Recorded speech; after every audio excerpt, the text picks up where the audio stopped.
আসসালামু আলাইকুম সুপ্রিয় দর্শক, আমার রান্নাঘরে আপনাদের সবাইকে স্বাগতম। আজকে আমি তৈরি করে দেখাবো চিকেন ভেজিটেবল স্যান্ডউইচ। আর এই স্যান্ডউইচটা এতটা মজা আর তৈরি করা এতটা সহজ, সেটা আপনারা ভিডিওটা না দেখলে বুঝতেই পারবেন না। তাই প্লিজ ভিডিওটি স্কিপ না করে সম্পূর্ণ ভিডিওর সাথেই থাকবেন। তা চলুন, এটা আমি কিভাবে তৈরি করেছি সেটা আপনাদের মাঝে শেয়ার করি। এখানে আমি নিয়েছি 2 টুকরো ব্রয়লার মুরগির মাংস বেস্টের, আর নিয়েছি পেঁয়াজ কুচি, নিয়েছি ক্যাপসিকাম, নিয়েছি গাজর কুচি, আর এখানে 2টা শসা নিয়েছি। আমি উপরের সবুজ অংশটা বাদ দিয়ে নিয়েছি।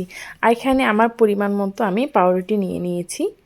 এখন আমি একটি ফ্রাই প্যান বসিয়ে দিলাম। একদম ভিন্নভাবে খুব সুন্দরভাবে আমি এটাকে তৈরি করে দেখাবো। আমি এখানে দিয়ে দিলাম 1 কাপ পরিমাণ পানি, আর দিয়ে দিচ্ছি মাংসের টুকরোটা, দিয়ে দিলাম আদা রসুন পেস্ট। এখন আমি এই অল্প পানির ভিতরেই এটাকে সামান্য লবণ দিয়ে সেদ্ধ করে নেব। আমি কিন্তু সেদ্ধ করে নেব এই পানির ভিতর, পানিটা কিন্তু ফেলে দেব না। এখন আমি দিয়ে দিচ্ছি 4 চামচের 4 ভাগের 1 ভাগ গোলমরিচের গুঁড়ো। আমি কিন্তু দেখতে পাচ্ছেন পানিটা একদম শুকিয়ে নিয়েছি। অনেকেই কিন্তু পানিটার ভিতরে সেদ্ধ করে তারপর মাংসটা উঠিয়ে নেয়, তাতে কিন্তু পুষ্টিগুণটা অনেকটাই কমে যায়। সেই জন্য আমি অল্প পানির ভিতরে খুব সুন্দরভাবে সেদ্ধ করে নিয়েছি।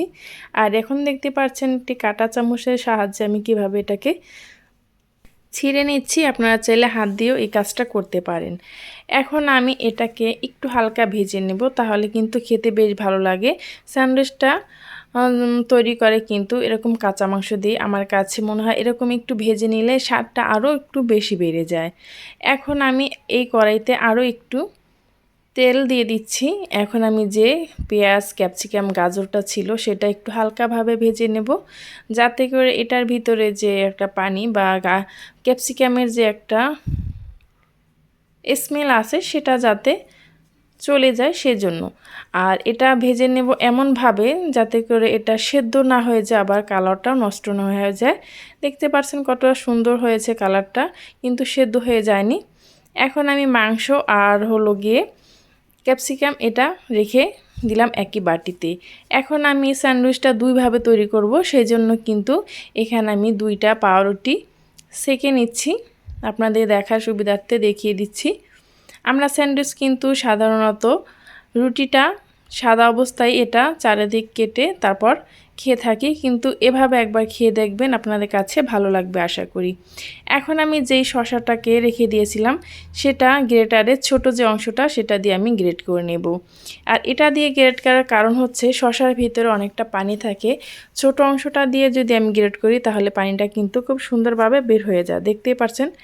আর এটা সহ যদি আপনি মেয়োনিজের ভিতরে দেন তাহলে কিন্তু পানি ছেড়ে দেবে, বেটারটা খুব সুন্দরভাবে ঘন হবে না।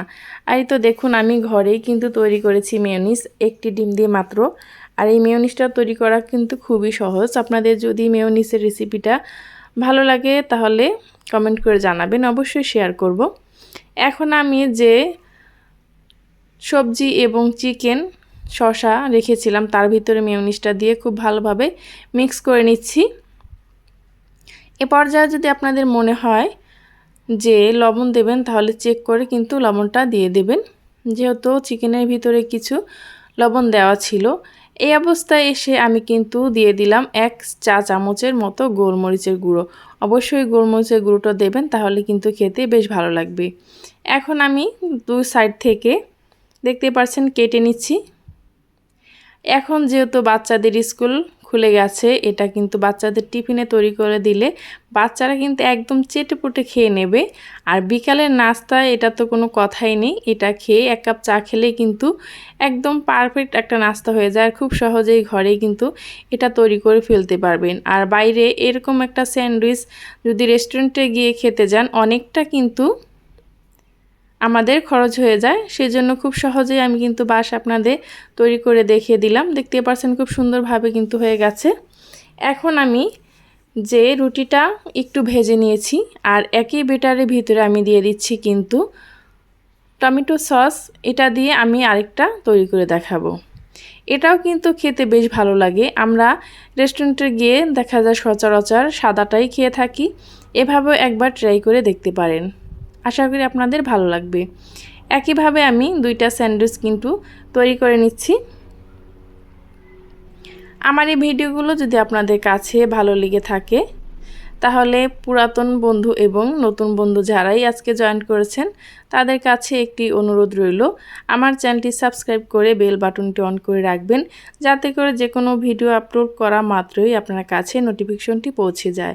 আমার এই ভিডিওগুলো যদি আপনাদের কাছে বেশি ভালো লেগে থাকে তাহলে কিন্তু কাছের মানুষের কাছে শেয়ার করে দিতে পারেন। এই তো আমি 2 প্রকারের স্যান্ডউইচ তৈরি করে আপনাদের দেখিয়ে দিলাম। পরবর্তী ভিডিও পর্যন্ত ভালো থাকবেন। আল্লাহ হাফেজ।